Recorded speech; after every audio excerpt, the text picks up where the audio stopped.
pagpalain ko ang iyong pangalan at ikay magiging isang kapalaran. Mga kapatid ko sa pananampalataya, paalala na po, ito po yung AEOO ng buhay pananampalataya. The first is the letter A. A stand for accept. Kailangan natin tanggapin. Kung ano man yung kalagayan natin ngayon, ano man yung sitwasyon natin, ano man yung pinagdadaanan natin, kailangan natin tanggapin.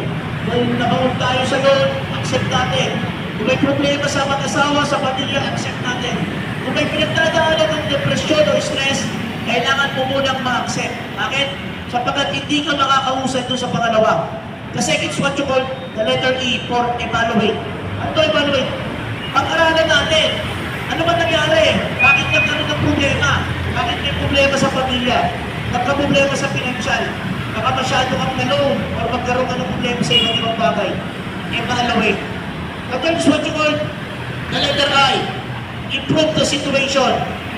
Or pag-aralan natin paano mapapalago yung pinagdagalingan natin. Tanda natin kapatid, ang buhay ng tao ay magpapatuloy.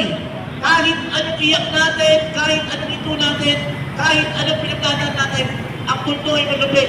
Magpapatuloy siya. Kaya dapat tayo magpatuloy rin. Ang ikaapat, sa mga panahon na hindi mo na kaya, ang pwede mo lang gawin, itaas mo lang yung kamay. Isuko mo na. Offer everything to God. Maaaring may pinagdadaanan ka ngayon, may problema ka, isuko mo sa ating Panginoon. And what's the last? The letter U. Use it to become a blessing to others.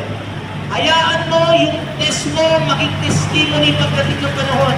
Kung dati nang may sakit, pinagalingan ng Diyos, abay ikwento mo sa mga nagkasakit. Kung dati nang nabaon sa utang, pinagpala ka ng Diyos, ikwento mo kung paano ka pinagpala ng Panginoon. At kung nagkamali ka at nagkasala ka, hayaan mo na ikwento mo na kung paano kang pinatawad at pinagpala ng ating Panginoon. Accept, evaluate, improve, offer, and use it to become a blessing to others. Let us pray. Pray to Father, Son, to Holy Spirit. Amen. Lord, sa araw po na ito, tinatanggap namin ang aming kahinaan. Ang bawat isa ay may kanya-kanyang kwento ng buhay. Pero alam namin, Panginoon, sa likod ng mga kwento na ito, may pagpapala, may biyaya, may kalakasan at kaligtasan. At hayaan mo sa araw na ito, Lord, maghimala ka, pagpalain kami, upang nang sa ganon, simula sa oras na ito, magiging pagpapala po kami sa ibang tao. Sinusubunan po namin ang lahat ng ito, Panginoon. Kami pagpupulong pasalamat sa matamis na pangalan ng Jesus sa aming Panginoon. Amen. The Father, Son, and Holy Spirit.